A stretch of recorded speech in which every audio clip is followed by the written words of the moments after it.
In a previous interview, you talked about struggling throughout the season. So what changed and how are you able to turn the page so that the end of the season went a In a previous interview you talked about struggling throughout the season, so what changed and how are you able to turn the page so that the end of the season went a lot better? Lexie Hull was on the brink of being forgotten at the start of the 2024 season. Drafted 6th overall in 2022, the former collegiate star struggled to find her place with the Indiana Fever under then-coach Christy Sides. The once promising national champion sat on the sidelines watching as others took her minutes. Fans questioned if she would ever live up to her potential. So you have basketball, your genes, your grandfather played basketball, your dad, and you have a twin sister who you played basketball with growing up. What was it like growing up in that family dynamic? Well, we have a super competitive family, and having my dad play basketball collegiately, knew that basketball was going to be put in my hands at the early age, but my parents were super excited about having us try every sport imaginable. So yeah, we grew up, my sister and I, playing a little bit of everything. Then Caitlin Clark arrived, a superstar sensation whose electrifying play style up the WNBA. Clark didn't just change the Fever's offense, she changed everything from team chemistry to individual performances. Her presence created a ripple effect felt by everyone, especially Lexie. I think it was important to get to know her off the court because I do think that,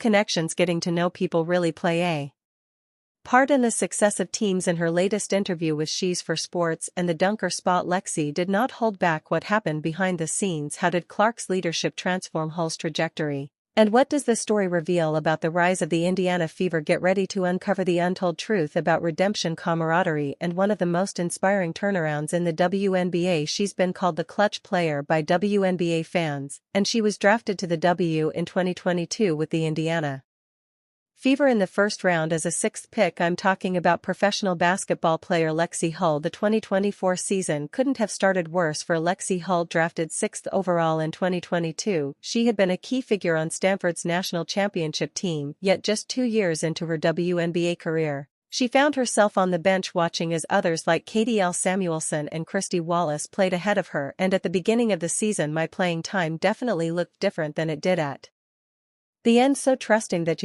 I was staying ready, putting in the work so that when I did get the minutes out on the court that I could take full advantage of them. So I was just really proud of myself for trusting the process and staying the course. But trusting the process was easier said than done for H. The mental adjustment from being a college star to fighting for a role in the WNBA was challenging. The basketball part of the transition is really tough. Everybody out on the court was one of the best players on their college teams, definitely the best player likely from their high school team, so it's just this mishmash of the best basketball players, and then you're playing against people that have been there for years and years. The Fever were also struggling as a team, opening the season with a dismal 1-win 8-loss records. Fans were growing impatient and the locker room felt the tension. We were just sick that we had lost so many games, and also feeling like we were better than that. Criticism of the team's rotations, defensive lapses, coaching, and lack of chemistry dominated headlines, leaving players to navigate a storm of doubt and frustration. Part of my role is just getting to the open spots.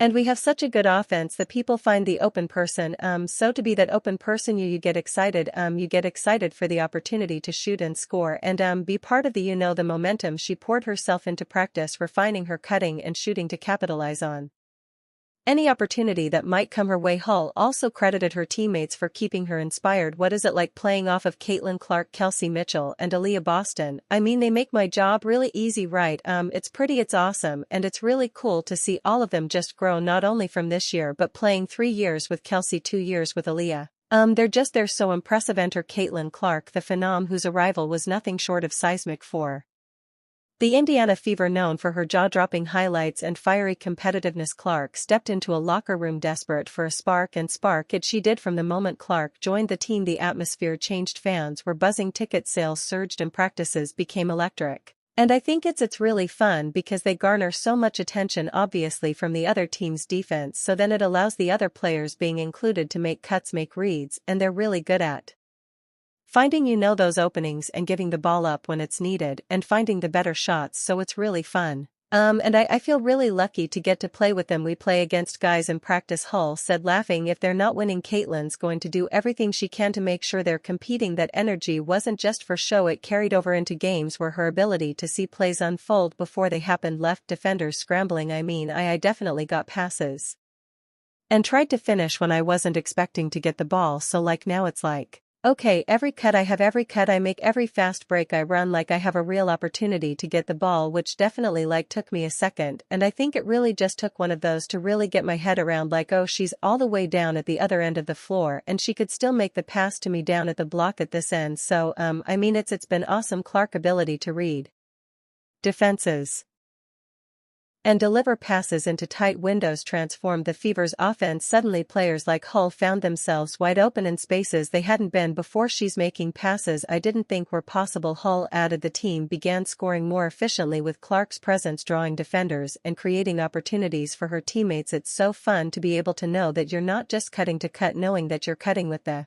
possibility of like actually making a really cool play, so that makes it that much more worthwhile. Her competitive fire was contagious, pushing everyone to elevate their game. It wasn't long before players began feeding off her energy, believing they could compete with anyone in the league. Clark's arrival wasn't just about numbers or flashy plays, it was about culture. Hull described how Clark's maturity and leadership immediately resonated with the team. She sees the game at a bigger scale, obviously with the platform that she's created for herself, and then that's transition to the game. It's huge, and I think like for me, especially as a point guard and as someone that's delivering a lot of the passes that lead to shots, like if I miss, she's definitely going to say like, you got the next one. Like I can count on her for keeping me like confident and positive.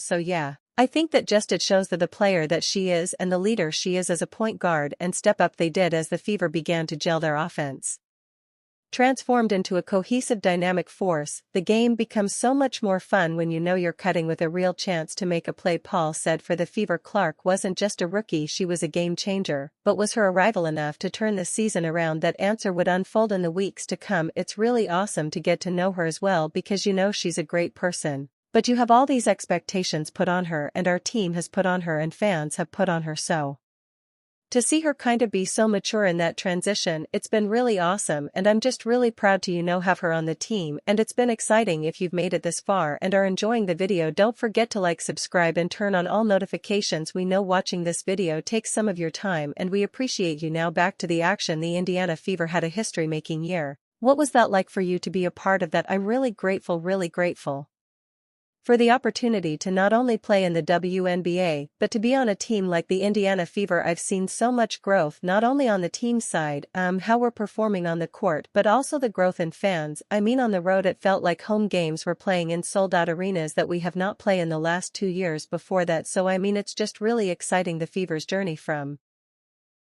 chaos to chemistry didn't happen overnight. The turning point came not in a game but in the work they put in during practices. Hull described intense scrimmages where Clark's competitiveness raised the stakes. If something wasn't working, Caitlin wasn't afraid to push us to fix it. Paul recalled her energy was contagious, and we knew we had to match it. Coaches began to notice the team's growing resilience. The Fever's practices were no longer just drills, they were battles, and from those battles a team identity began to emerge for Hull. The shift was personal as well as collective. All of it comes down to trusting the process, and part of that process is making sure that the work's getting done. Paul focused on perfecting her cuts and improving her shooting consistency. During the Olympic break, we had a full month of practice. She explained, seeing my percentages improve gave me the confidence I needed. I think one thing that our coaches did during that break, I mean, we had a full month of practice pretty much during the Olympic break, and they would put up every day after practice our shooting percentages from twos and